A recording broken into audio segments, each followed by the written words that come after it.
2장 마이크로 서비스 아키텍처 이해 1절 MSA 구성 요소 1 앞서 1장에서는 MSA가 무엇이고 MSA를 왜 채택해야 하는지에 대해서 살펴보았습니다.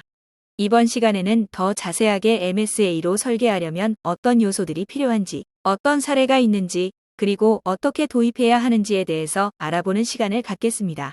먼저 MSA 참조 모델에 대해 알아볼까요? 그 전에 참조 모델이란 아키텍처 구성 요소를 식별하여 표준화한 모델 및 전사 아키텍처를 수립할 때 참조하는 추상화된 모델을 말합니다. 지금 보시는 구성도는 2018년 가트너에서 발표한 MSA 참조 모델입니다. 참조 모델 구성도에서 회색으로 표시된 곳이 외부 아키텍처이고 남색으로 표기된 부분은 내부 아키텍처입니다. 외부 아키텍처는 비즈니스의 특성과 내부 아키텍처 수립을 통해 도출된 서비스가 클라우드 네이티브 인프라 상에서 최적화된 상태로 서비스가 제공되기 위한 인프라 기술 구조입니다.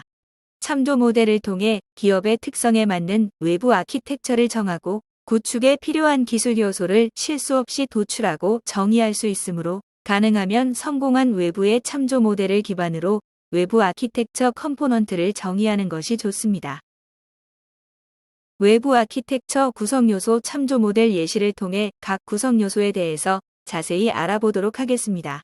구성 요소는 참조 모델에 따라 다르게 정의할 수 있음을 참고해 주시기 바랍니다. 클라우드 네이티브 애플리케이션은 세부적인 기능 단위로 분해된 다수의 마이크로 서비스가 컨테이너 형태로 독립적으로 실행되므로 분산된 마이크로 서비스에 대한 통합적인 배포와 관리가 필요합니다. 따라서 기존의 애플리케이션에 비해 다소 복잡한 아키텍처 환경과 기능 요소를 고려하여 설계해야 합니다.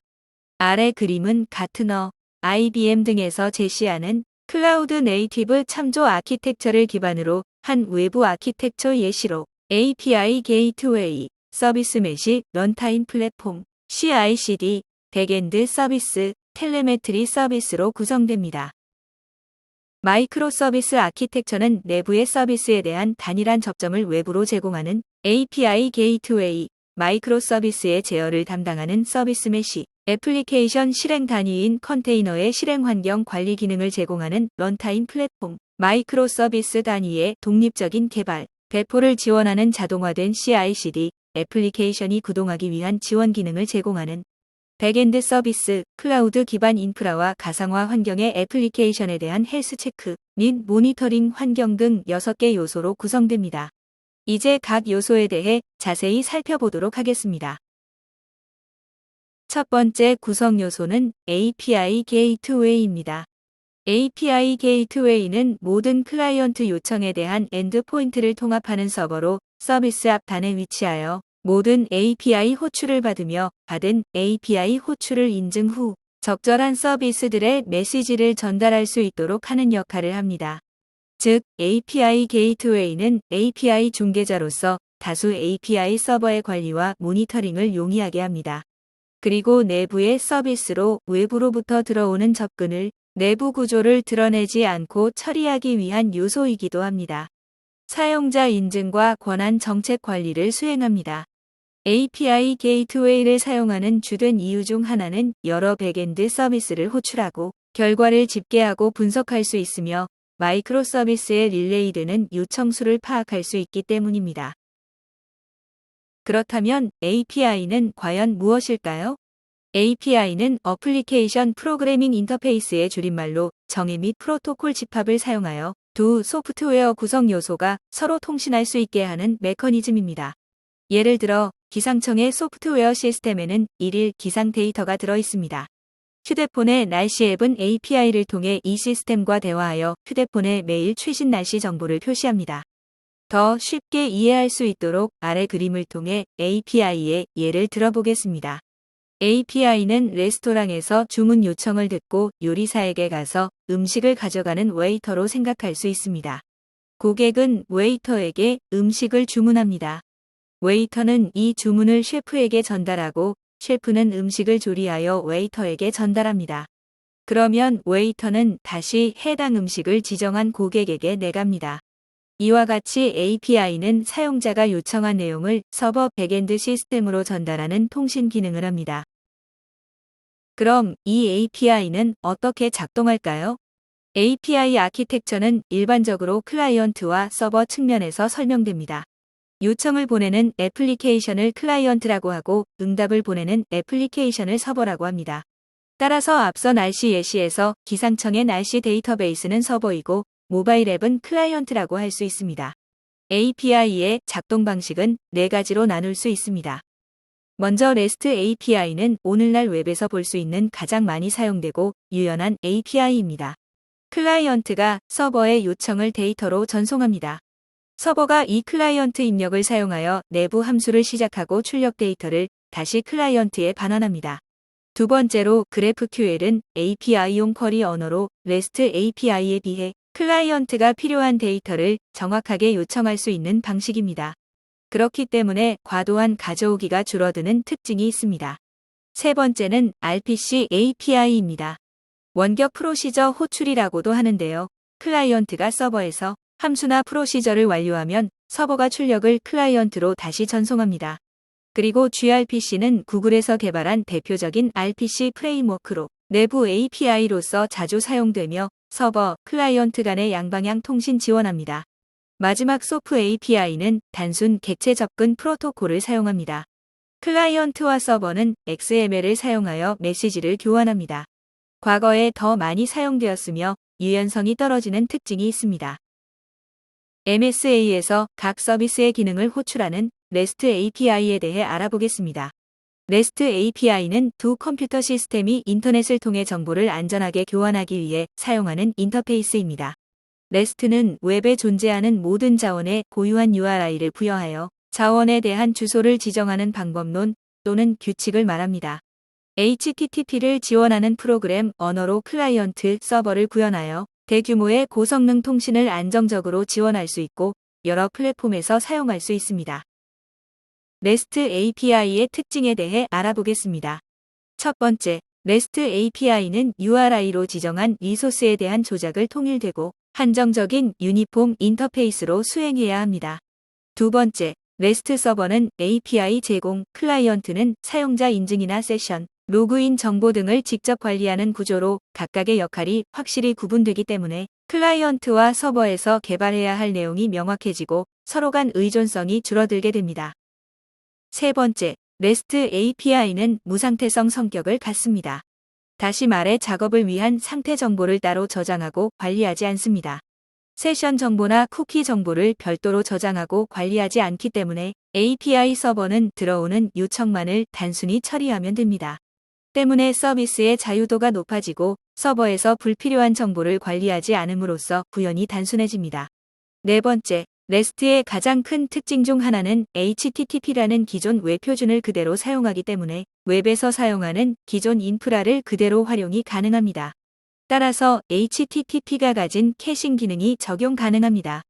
HTTP 프로토콜 표준에서 사용하는 Last Modified 태그나 이 태그를 이용하면 캐싱 구현이 가능합니다. 다섯 번째, REST의 또 다른 큰 특징 중 하나는 REST API 메시지만 보고도 이를 쉽게 이해할 수 있는 자체 표현 구조로 되어 있다는 것입니다.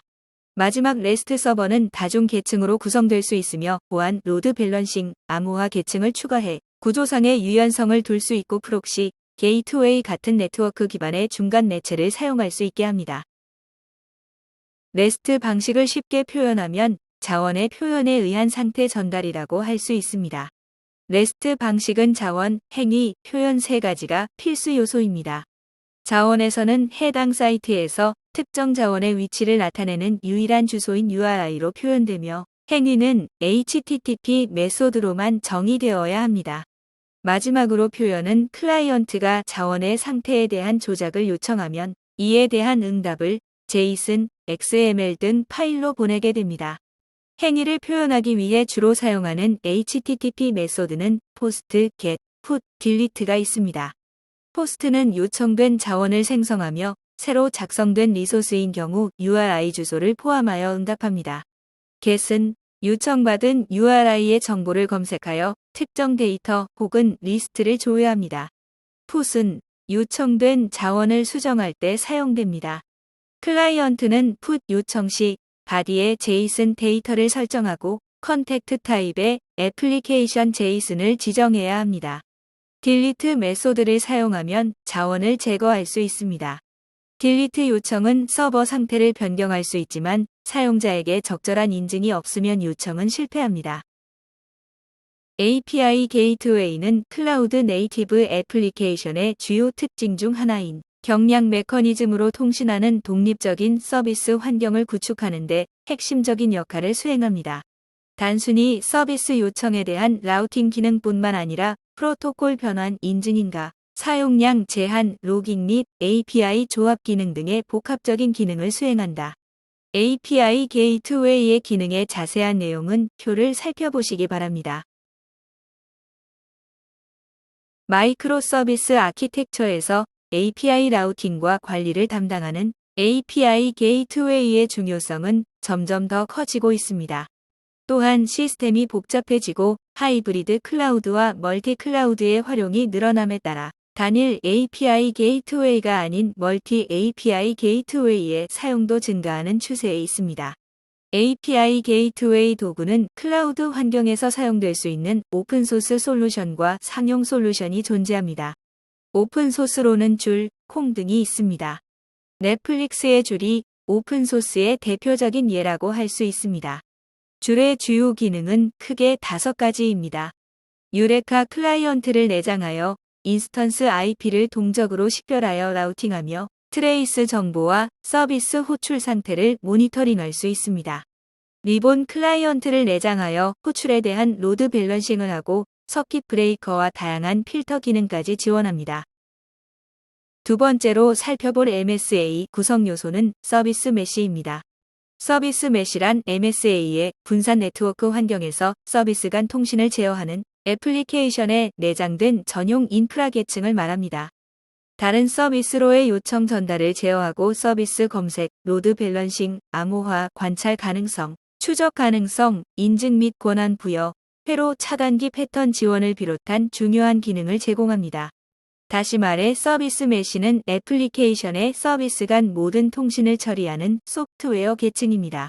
이 계층은 컨테이너화된 마이크로 서비스로 구성됩니다. 애플리케이션이 확장되고 마이크로 서비스의 수가 증가함에 따라 서비스의 성능을 모니터링하기가 점점 어려워지고 있습니다. 서비스 메시는 서비스 간 연결을 관리하기 위해 모니터링, 로깅, 추적, 트래픽 제어와 같은 새로운 기능을 제공합니다.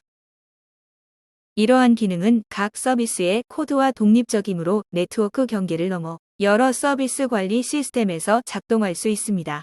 그러면 서비스 메시는 왜 필요할까요?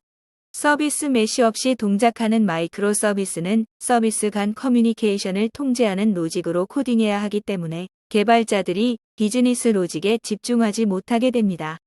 또한 서비스 간 커뮤니케이션을 통제하는 로직이 각 서비스 내부에 숨겨져 있기 때문에 커뮤니케이션 장애를 진단하기 더 어려워집니다. 수십 개의 마이크로 서비스가 분리되어 있고 서비스 간의 통신도 매우 복잡하여 새로운 장애 지점이 계속 나타나게 된다면 서비스 메시 없이는 문제가 발생한 지점을 찾아내기가 어려울 것입니다. 즉, 서비스 메시로 인해 내부 서비스 간의 통신을 제어하기 때문에 개발자가 비즈니스 로직 개발에 집중할 수 있고 장애 원인을 파악하고 장애가 발생한 서비스로부터 요청을 재라우팅하여 복구 능력이 향상됩니다. 그렇다면 API 게이트웨이와 서비스 메시의 차이점은 무엇일까요? 기본적으로 API 게이트웨이는 외부에서 들어오는 트래픽에 대한 제어를 담당합니다. 반면에 서비스 메시는 서비스 내부의 통신에 대한 제어를 담당합니다. API 게이트웨이는 중앙 집중식 제어 영역으로 외부에서 들어오는 트래픽에 대한 제어를 담당합니다. 서비스 메시는 애플리케이션 기능을 인프라 계층에 의해 관리되는 마이크로 서비스로 분리하는 방법입니다. 서비스 메시는 서비스 내부의 통신에 대한 제어를 담당합니다. API 게이트웨이와 서비스 메시를 함께 사용하면 서비스 메시 아키텍처의 중재자 역할을 할 수 있습니다. 따라서 보안과 속도가 좋아집니다.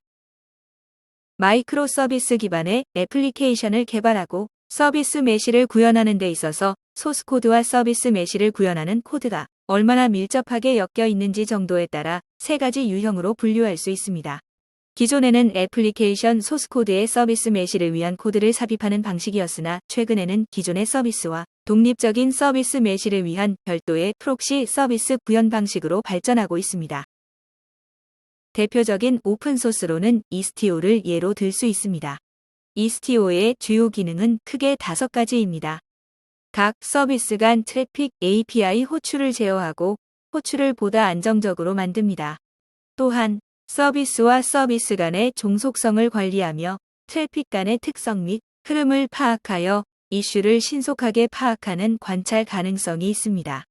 서비스 간 상호작용에 대해 다양한 정책을 설정하여 리소스가 각 서비스에게 공정하게 분배되도록 제어 유의한 값인 ID를 각 메시에 매핑시켜 서비스를 보호하고 신뢰성을 유지하여 서비스 트래픽의 안정성을 향상시킵니다. 마지막으로 메시의 연결 부분을 커스터마이징하여 기존 솔루션과 통합하는 기능도 있습니다.